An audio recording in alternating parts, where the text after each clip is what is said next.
ठीक है। तो अभी जैसे ये उंगली है एग्जाम्पल, तो इस उंगली में कितने जॉइंट्स है, 1 2 3, सिर्फ ये उंगली में 3 जॉइंट्स, ठीक है। ऐसे पूरे बॉडी में जॉइंट्स बहुत हैं, ठीक है। तो अब जॉइंट्स को आपको समझना क्या है, एग्जाम्पल जैसे जब दो जॉइंट्स आपस में मिलते हैं, ठीक है। अभी जैसे ये जॉइंट्स आपस में मिले, जैसे हमारे जो घुटने हैं वो आपस में मिले, तो जॉइंट्स का आपको क्या नाम है प्रॉपर देखने अगर समझ जाएंगे तो मैं आपको कोशिश कर रहा हूँ बताने की। जैसे हमारा जो जॉइंट्स होता है, दोनों जॉइंट्स के बीच में कुशन होता है, जैसे कार्टिलेज होती है, ठीक है। अब कार्टिलेज का बेसिकली काम क्या होता है, वो कुशन का काम करता है, ठीक है। दोनों हड्डियों के बीच में रहता है। तो जब दोनों हड्डियों का, जैसे हम हमारा जो घुटना है, तो जो दोनों हड्डियों के बीच में जो कार्टिलेज है, जो कुशन का काम कर रहा है, तो बेसिकली वो दोनों हड्डियों को ना आपस में टच नहीं होता, ठीक है। जब टच नहीं होता है ना तो पेन नहीं होता, तो तकलीफ किसी को नहीं होती, ठीक है। अब होता क्या है कि जब हमारे बॉडी में कैल्शियम की डेफिशिएंसी, गुड फैट की डेफिशिएंसी, प्रोटीन की डेफिशिएंसी होने लगती है, यदि खाने में अगर नहीं है प्रॉपर तो होने लगेगी, तो ये क्या होता है, कार्टिलेज ना घिसने लगता है। अब जब कार्टिलेज घिसता है तो कई बार देखेंगे ना दोनों हड्डियों के बीच में क्या होता है, आवाज़ आती है, चटकने की आवाज़ आती है। आप उठ के खड़े होंगे तो चटकने की आवाज़ आएगी, बैठेंगे तो चटकने की आवाज़ आएगी। इसके मतलब क्या हो रहा है, दोनों हड्डियाँ आपस में टकरा रही है, तो कार्टिलेज क्या हो गया, घिस गया, ठीक है। अब जब दोनों हड्डियाँ आपस में टकराती हैं तो आप ज़्यादातर क्या देखेंगे, वहाँ पर स्वेलिंग आएगा, स्वेलिंग होगा, पेन होगा, ये तकलीफ होने लगती है, ठीक है। तो पहली चीज़ ये हो गया। अब सेकेंड चीज़ क्या होता है कि दोनों हड्डियाँ जैसे हैं आपस में जब ज्वाइंट होते हैं तो वो ज्वाइंट्स प्रॉपर काम कर रहे हैं जैसे, ठीक है। तो इसमें क्या होता है, साइनल फ्लूइड होता है। साइनल फ्लूइड का मतलब है ना, एक तरीके का ग्रीस का काम करता है, जिसे लुब्रिकेशन बोलते हैं। जैसे क्या होता है कि अभी ये मान लो अभी एक दरवाजे से आवाज़ आने लगे तो हम क्या डालते हैं, तेल डाल देते हैं तो आवाज़ बंद हो जाती है।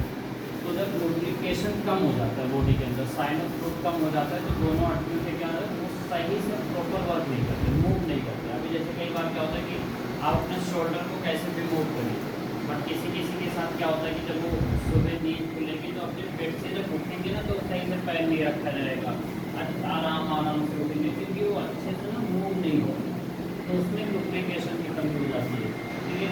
थर्ड क्या होता है, टिश्यूज फाइबर होता है जो दोनों हड्डियों को ना बांध के रखता है, वो एक रोप का काम करता है, एक रस्सी का काम करता है, दोनों हड्डियों को बांध के रखता है। एक मसल्स होता है, मसल्स क्या है कि हड्डियों के ऊपर चिपकी रहती है मसल्स। तो ये चारों चीज़ों का बहुत इम्पोर्टेंट रोल है। अब होता है कि ये प्रॉब्लम लोगों की क्यों आ रही है, जॉइंट्स पेन क्यों होता है ज़्यादातर, क्योंकि कार्टिलेज घिसने लगता है तो जॉइंट्स होने स्टार्ट हो जाता है। सेकेंड क्या होता है, साइनल फ्लूइड की कमी हो जाती है। अब साइनल फ्लूइड क्योंकि अगर ग्रीस कम है तो आपकी मूवमेंट बहुत स्लो रहेगी, आहिस्ता आहिस्ता आप पैर उठाएंगे, चलेंगे, ज़्यादा तेज़ी के साथ करेंगे तो पेन होने लगेगा, ठीक है।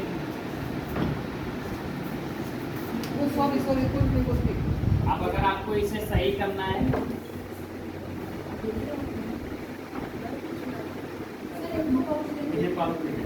अगर आपको सही करना है तो क्या करना पड़ेगा आपको, कि इसके लिए ना आपको कार्टिलेज को हेल्दी रखने के लिए और साइनल फ्लूइड को इंक्रीज करने के लिए कोई ऐसी चीज़ लेना पड़ेगा जो इंक्रीज हो जाए, जिसके वजह से आपका पेन कम हो जाए, ठीक है। अब एक लोग क्या करते हैं, कुछ लोग पेन किलर लेते हैं। अब पेन किलर क्या लेते हैं, पेन किलर जब लेते हैं ना तो पेन कम होता है, ठीक है। आपके जॉइंट्स में बहुत पेन हो रहा है, आप पेन किलर लेंगे तो आपका पेन कम हो जाएगा।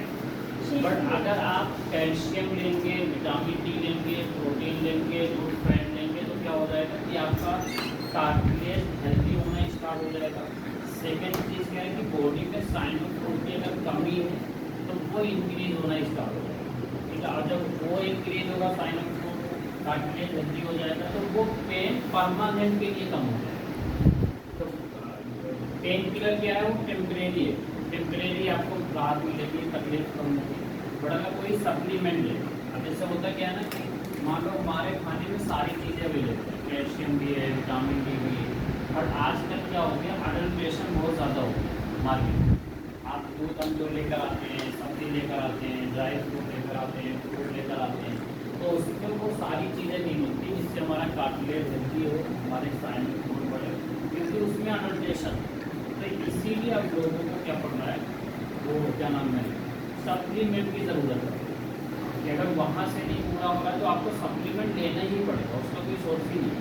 ठीक है, अब जब सप्लीमेंट लेंगे तो क्या होगा कि आपको विटामिन डी मिलना स्टार्ट हो जाएगा, कैल्शियम मिलना स्टार्ट हो जाएगा, और ग्लूकोसामाइन जो कार्टिलेज को हेल्दी करता है वो मिलना स्टार्ट हो जाएगा, जिससे पेन कम हो। समझ में आया क्या? अब सेकंड जैसे आपका था मैडम कि जैसे सिजेरियन में क्या होता ना, पेट की जो स्किन है, हमारी सबकी जो पेट की स्किन है, अभी जैसे नॉर्मल जैसे मेरा पेट है प्लेट है, ठीक है, अभी मैं जैसे अनहेल्दी खाना स्टार्ट करूँ, ऑयली चीज़ ज़्यादा खाऊँ, अनहेल्दी करूँ, एक्सरसाइज बंद कर दूँ, तो मेरा पेट क्या हो जाएगा, आहिस्ता आहिस्ता बढ़ जाएगा। ठीक है, तो पेट की जो स्किन है ना उसमें बहुत इलास्टिसिटी है, मतलब अगर पेट यहाँ है तो यहाँ भी आ सकता है, मतलब नेचर ने उसे ऐसा बनाया ना तो बहुत ज़्यादा इलास्टिसिटी है। जैसे कोई लेडी जब प्रेगनेंट होते तो क्या रहता, प्रेगनेंट से पहले पेट नॉर्मल है, प्रेगनेंसी में 4-5 इंच पेट बाहर आ रहा है, फिर जब वो क्या नाम है डिलीवरी हो जाती है फिर अंदर चला जाता है, तो वो जो स्किन है उसकी जो इलास्टिसिटी है ना, अब वही होता है जैसे रबड़ है, अब रबड़ को जब हम खींचते हैं तो बढ़ता है, छोड़ दिए तो अपनी जगह पे आता है। तो अगर ऐसा हो गया किसी के साथ, ठीक है, तो अब आपको करना क्या है, आपको एक्सरसाइज करना है। आपको कौन सा एक्सरसाइज करेंगे, क्रंचीज एक्सरसाइज। अब वहाँ की जो स्किन है अगर वो तो आपको लगता है कि वो थोड़ा सा लटक गया है तो उसके लिए क्या करेंगे, आप क्रंचीज एक्सरसाइज करेंगे। सेकेंड आपको क्या हेल्प करेगा कि आपको सेल्यूलाइट कम करने वाली चीज़ें लेनी पड़ेगी। कई बार क्या होता है कि बॉडी में सेल्यूलाइट बढ़ जाता है। थर्ड चीज़, जब आप एक्सरसाइज प्रॉपर करेंगे, क्रंचीज करेंगे और लाइफ स्टाइल चेंज करेंगे, डिनर पहले होगा आपका और बहुत कम कैलोरीज की चीज़ें जाएंगी खाने में, तो वो आहिस्ता आहिस्ता नॉर्मल होने लगेगा। अब जैसे किसी का आप देखेंगे ना कि कुछ लोग कहेंगे कि वो पॉसिबल नहीं। आप हर्बल लाइफ में बहुत सारे लोगों का रिजल्ट ऐसा है कि वो 4 बच्चों की माँ और सीजेरियन से, और उनका 6 पैक कैसे पॉसिबल हो गया? पॉसिबल इसलिए हो गया कि उन्होंने बहुत ज़्यादा मेहनत की। अभी हम सभी के बॉडी में क्या रहता है, 6 पैक सभी का रहता है, बट रेगुलर करना पड़ेगा मैडम, रेगुलर मतलब मेहनत ज़्यादा करनी पड़ेगी। अब जैसे मान लो कि 6 पैक सभी का होता, बट वो विजिबल इसलिए नहीं हो रहा है कि उस पर फैट बढ़ गया। अब हमें क्या करनी पड़ेगी, मेहनत करनी पड़ेगी। बहुत सारी लेडीज को आप देखेंगे ना, इसमें वो पूरा क्या है 45 साल एज है उनकी, बच्चों की माँ भी है, फिर भी उनका 6 पैक, उन्होंने अपने आप को ऐसा भी मेंटेन करना। तो हमें 6 पैक नहीं कर सकते, तो हमें क्या करना है, प्लेट करना है। अब प्लेट करने के लिए एक्सरसाइज हेल्प करेगा, लो कैलोरीज की चीज़ें हेल्प करेंगी, डिनर टाइम से लेना पड़ेगा और आपको फैट लॉस करना पड़ेगा। ठीक है, ये सबसे बेस्ट सोल्यूशन है। But exercise compulsory daily supplement भी ले सकते हैं ना, सेल्यूलाइट कम करने के लिए सेल्यूलोज ले सकते हैं। सर वो सुबह शाम लेती हूँ, ब्रेकफास्ट कर जाती हूँ। 3